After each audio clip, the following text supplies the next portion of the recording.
वर्षाच्या आपल्याला शुभेच्छा देतो आणि महाराष्ट्रातल्या जनतेला, देशाच्या जनतेला सुद्धा नवीन वर्षाच्या शुभेच्छा देतो. हे देत असताना महाराष्ट्रामध्ये महापालिका, महानगरपालिकेच्या निवडणुकीची रणधुमाळी सुरू आहे. अशामध्ये आदरणीय शरदचंद्र पवार साहेबांचा अनेक वर्षाचा असलेला या पुरोगामी विचाराच्या पाठीमागे काही पक्षांनी पाठिंबा देण्याच्या संदर्भातला निर्णय घेतलेला आहे आणि त्या पाठिंब्याच्या संदर्भातून आज प्रेस बोलवलेली असताना आपण आलेल्या सर्व पत्रकारांचं सुद्धा स्वागत करतो.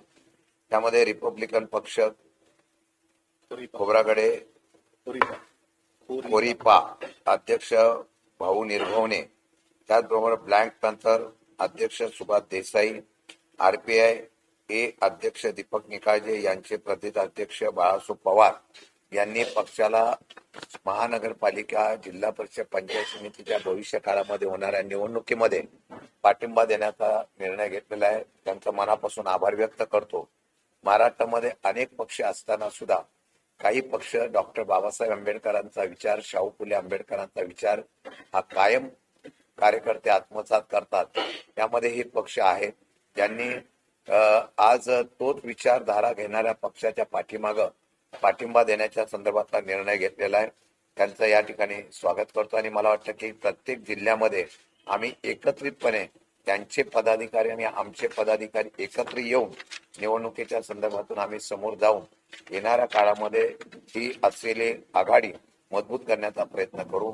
आघाडीमध्ये आलेल्या आमच्या सर्व सहकाऱ्यांचं मनापासून या ठिकाणी स्वागत करत असताना साधारणतः महाराष्ट्रामध्ये होणाऱ्या एकूण निवडणुकीच्या संदर्भामध्ये 29 ठिकाणी महानगरपालिकेला आपण समोर जातो आहे आणि या ठिकाणी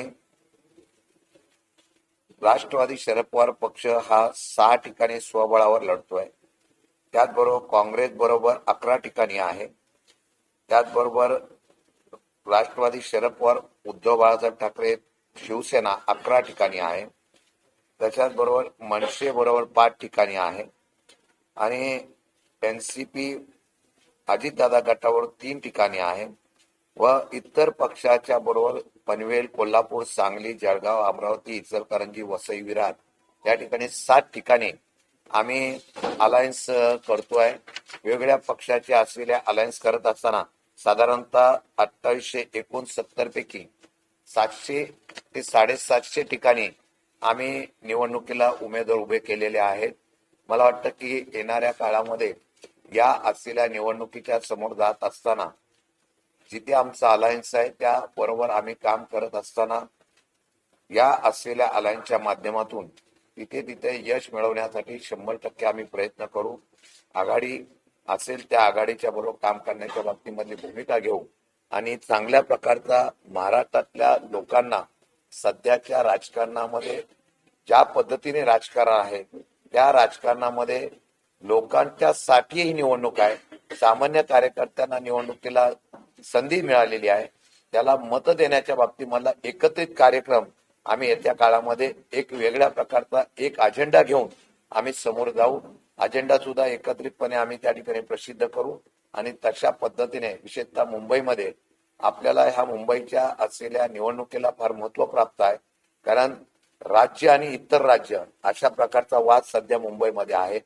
महाराष्ट्रामधल्या नेत्यांच्या व्यतिरिक्त सुद्धा इतर राज्यातल्या नेत्यांना सुद्धा प्रचारासाठी बोलवलं जातं एखाद्या पक्षाकडून.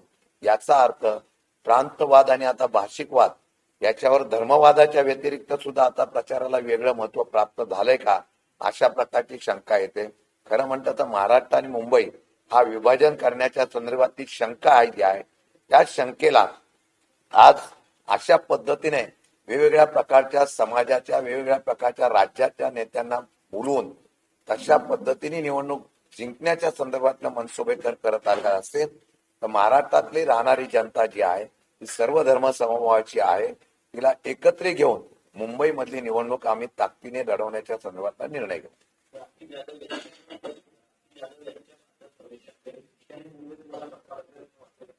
असं आहे की राखीताई पक्षाच्या अध्यक्ष म्हणून त्यांनी काम केलेलं होतं. ते करत असताना शेवटच्या सकाळपर्यंत पक्षाच्या बरोबर बैठकीमध्ये होत्या. आम्हाला पहिली कुणकुण होती की त्या पक्ष सोडून बीजेपी मध्ये जाणार आहे, कारण त्यांना तिथं निवडून यायचं म्हटल्यानंतर त्यांना दुसरा पर्याय नाही अशा प्रकारची त्यांची मानसिकता झाली होती. आणि मला वाटतं त्याचा विचार करून त्यांनी पक्ष बदल केलेला आहे. पक्षातला कोण निवडून गेला, आता आम्ही प्रभारी अध्यक्ष म्हणून लगेच कांबळेंना केलेला आहे, सोहेलला केलेला आहे, कार्याध्यक्ष 2 समाजाच्या लोकांना आपण या पक्षामध्ये अध्यक्ष आणि प्रभारी अध्यक्ष कार्याध्यक्ष म्हणून आपण नेमलेला आहे. कोणत्या जाण्याने काय फरक पडतो त्याच्यापेक्षा या असलेल्या निवडणुकीला आपण त्यांची पोकळी दूर करून, म्हणजे त्यांची रिक्त झालेली जागा दूर करून आपण निवडणुकीला आम्ही समोर जाणार आहे. त्यामुळे काय फरक पडेल असं मला वाटत नाही.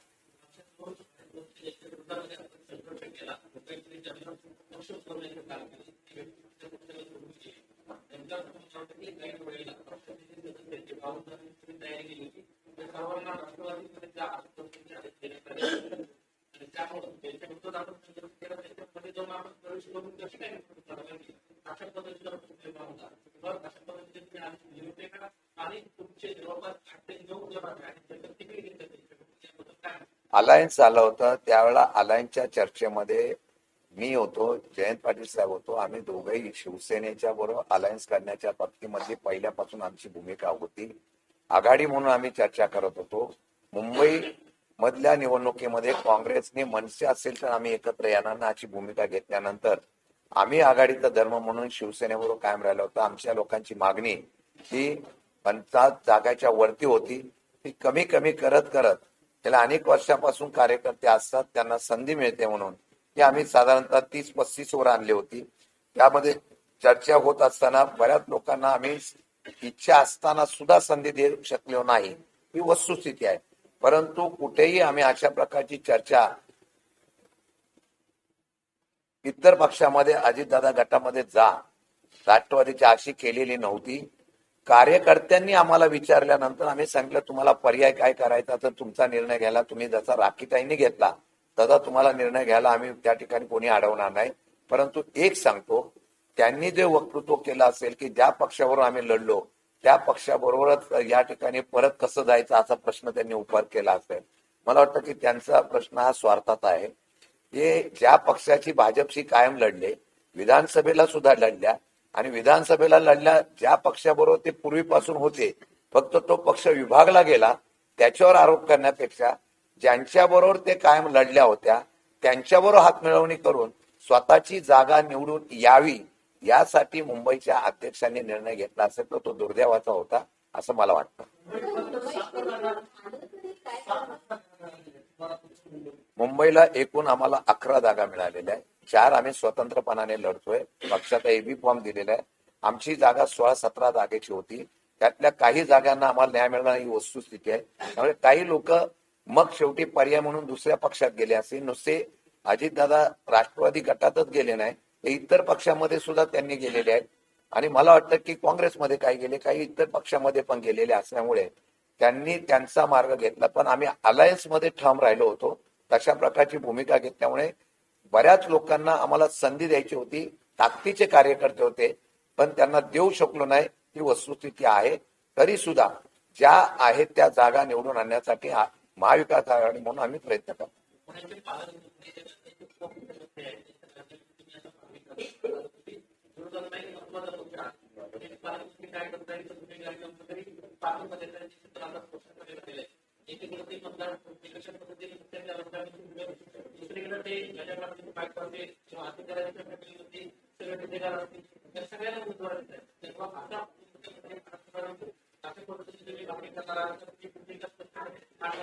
नाही, पुण्याला आमचं त्यांच्याशी अलायन्स झालेलं आहे.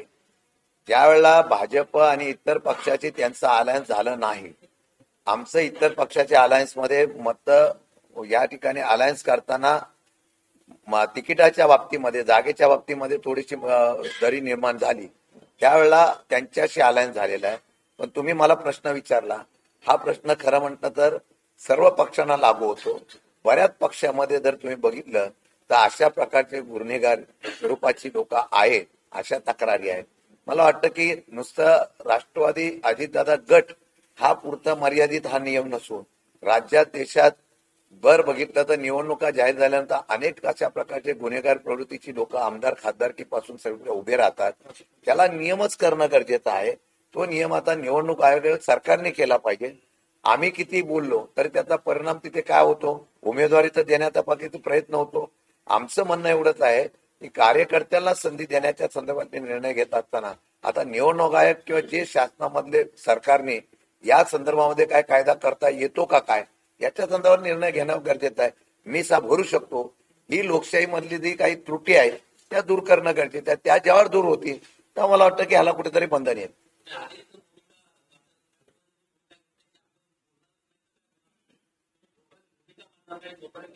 मी माझी भूमिका मांडली ना, माझी भूमिका स्पष्ट मांडली. गुन्हेगारीचं राजकारणामध्ये गुन्हेगारीकरण थांबवायचं असेल तर त्याला स्वतंत्रप्रमाणे आपण काय म्हणतो, जोपर्यंत शिक्षा होत नाही तोपर्यंत त्याला गुन्हेगार समजता येऊ नये.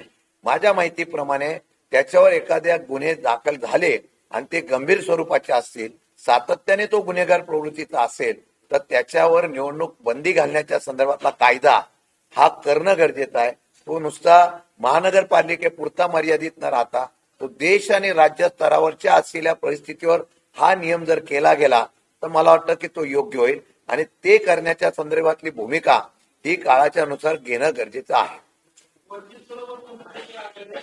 हा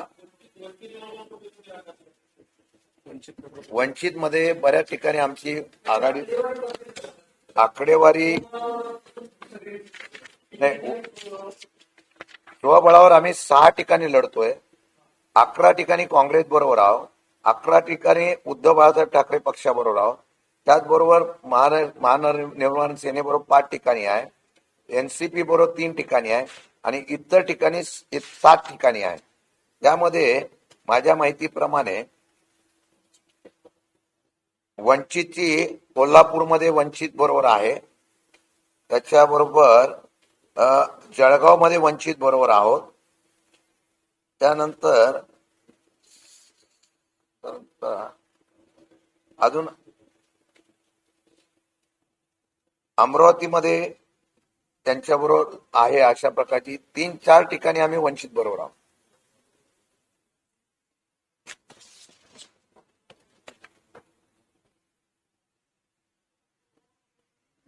ओके. हा आमच्याकडे बंडखोरी झालीच नाही, वेगळं आहे आमचं. हा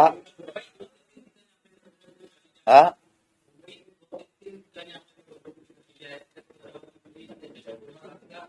नाही, असं आहे की आमच्या मागणीप्रमाणे आम्हाला तेवढ्या जागा मिळाव्या अशी अपेक्षा होती.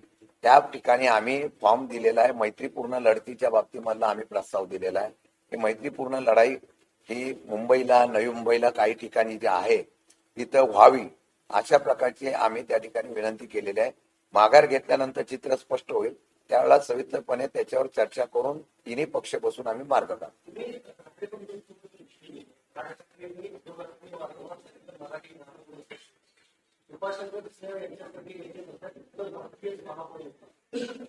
नाही, असं आहे की शेवटी महाराष्ट्रामध्ये जो महाराष्ट्र आहे आणि जी मुंबई आहे त्याची ओळख जी आहे ती महाराष्ट्राची आहे, महाराष्ट्राच्या मातीशी आहे. सगळे पक्ष म्हणतात मुंबईमध्ये मराठी महापौर होणार. आता एखादा व्यक्ती जर भाषिक वाद निर्माण करत आहे, हे राजकीय स्ट्रॅटेजी असू शकते की मताच्या साठी राजकारण आता विकासाच्या ऐवजी मतामध्ये जातं, ते विकासाच्या ऐवजी धर्मावर आणि जातीवर आणि भाषेवर जायला लागलं. मी मगाशीच सांगितलं, हे दुर्दैवाचं आहे. हे महाराष्ट्राच्या राजकारणाची, देशाच्या राजकारणाची ओळख ही विकासाच्या माध्यमातून. महानगरपालिकेला प्रचार काय पाहिजे, विकासावर गेला पाहिजे, आम्ही काय प्रगती केली, काय करणार आहोत. परंतु अशा पद्धतीने जाणीवपूर्वक अशा प्रकारच्या बातम्या देणं म्हणजे ही राजकारणाची एक स्ट्रॅटेजी असू शकते आणि मला वाटतं ते दुर्दैव आहे. मला वाटतं ज्या पक्षाचे ते नेते आहेत त्या पक्षाने आता त्यांची भूमिका स्पष्ट करावी की आपण या भूमिकेशी त्यांचं मत काय. मला वाटतं की ते अशा पद्धतीने कृपाशंकर सिंग जर म्हणाले असतील तर त्यांच्या भाजपने त्यांची आता ही भूमिका जी आहे ती स्पष्ट करणं गरजेचं आहे.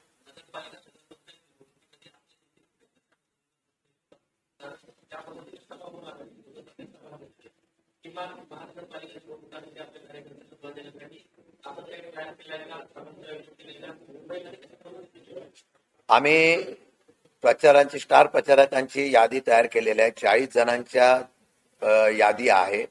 माझ्या माहितीप्रमाणे मागच्या निवडणुकीच्या वेळेला पिरियड फार कमी होता आणि बरेच नेते तिथल्या निवडणुकीमध्ये अडकले होते. मी स्वतः महाराष्ट्रामध्ये फिरलेलो आहे. बरेच बाकीचे नेते सुद्धा राष्ट्रवादीचे आमचे महाराष्ट्रामध्ये फिरलेले आहेत. माझ्या माहितीप्रमाणे त्यावेळेला वेळ कमी, आता आम्ही प्लॅनिंग केलेले आहे. आत्ताच मी आढावा घेतलेला आहे.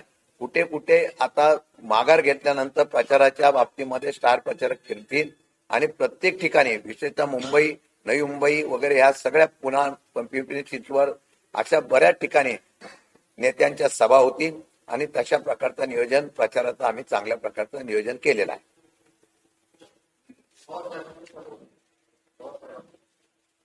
पवार साहेबांची सभा हा आता विषय आम्ही लिहिलेला नाही, पण माझ्या माहितीप्रमाणे मुंबई व नवी मुंबई तर पुन्हा पिंपरी चिंचवड कसं नियोजन करायचं त्याचं आम्ही नियोजन करून ठेवू. धन्यवाद. हिंदी.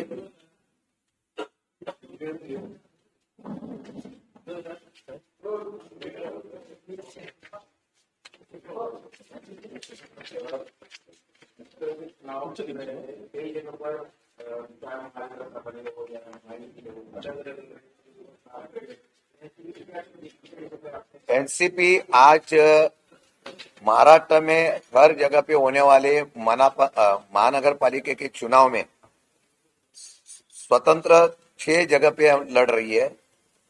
11 जगह पे कांग्रेस के साथ है. उबाटा और मनसे के साथ 16 जगह पे है और एनसीपी अजीत दादा गठ के साथ 30 जगह पे है और अदर अलायंस जो हमारा अन्य पक्ष से हुआ है, शेका पक्ष, आप, वंचित, और वहां पे जो है 7 जगह पे हमारी अलायंस हो रही है और कम से कम 700 सवा 700 कैंडिडेट हम लोग खड़ा कर रहे हैं.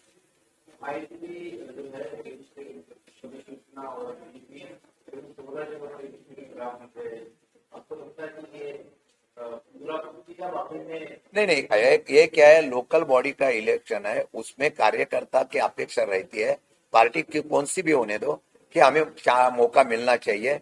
इसके लिए जब भी जगह का बंटवारा होता है उसमें अगर कोई युति या महाविकास आघाड़ी में एक मत नहीं होता है तो वो अपने आप अलग अलग लोकल लेवल पे लड़ते हैं. मेरे ख्याल से कुछ जगह पे उनके अलायंस नहीं हुई है, इसलिए वो स्वतंत्र लड़ रही है.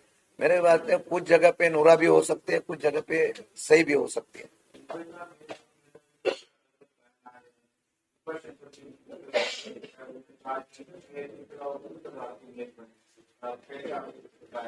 मेरे ख्याल से ये बात इलेक्शन में निकलना दुर्भाग्य की बात है.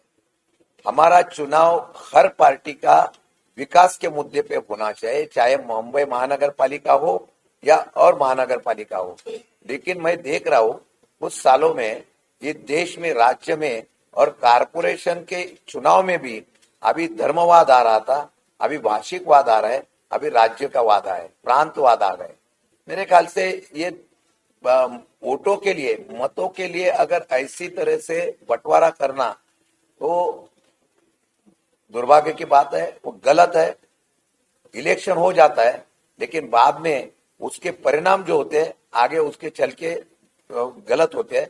मेरे ख्याल से जिस तरीके से कृपा शंकर सिंह ने ऐसा कहा होगा तो उनके पार्टी का भी डिसीजन उनको क्लियर करना पड़ेगा कि वो जो बोल रहे हैं उसके लिए उनकी पार्टी सहमत है क्या. अगर वो सहमत नहीं है तो उनको क्लेरिफिकेशन करना पड़ेगा, नहीं तो उनको बताना पड़ेगा कि वो जो बोल रहे हैं वैसे हमारा मेयर जो होगा वो विदाउट महाराष्ट्र का होगा, विदाउट बिगर मराठी होगा, उनको कहना पड़ेगा.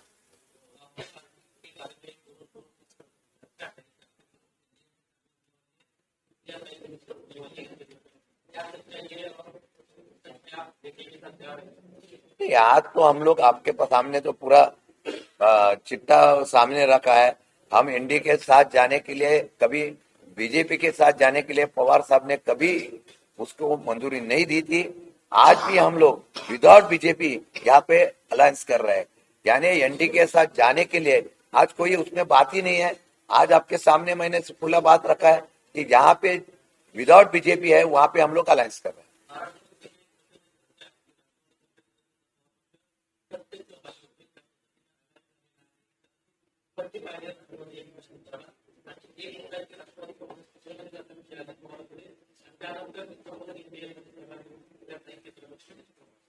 नाही, राष्ट्रवादी, शरद पवार गट आणि अजित पवार गट हा 3-4 ठिकाणी आम्ही एकत्र आलेलो आहोत.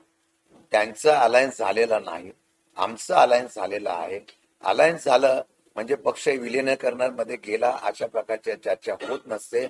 मी आता एवढंच सांगतोय की सध्या महानगरपालिकेच्या निवडणुकीला आम्ही समोर जात असताना जिथे जिथे आम्हाला शक्य आहे त्या त्या पक्षाची आम्ही त्या ठिकाणी आघाडी केलेली आहे. अशा प्रकारची सध्या कुठल्याही प्रकारची चर्चा नाही. अलायन्सच्या बाबतीमधल्या फक्त चर्चा चालू आहे. विलिनीकरणाची चर्चा कुठेही झालेली नाही. ओके, धन्यवाद.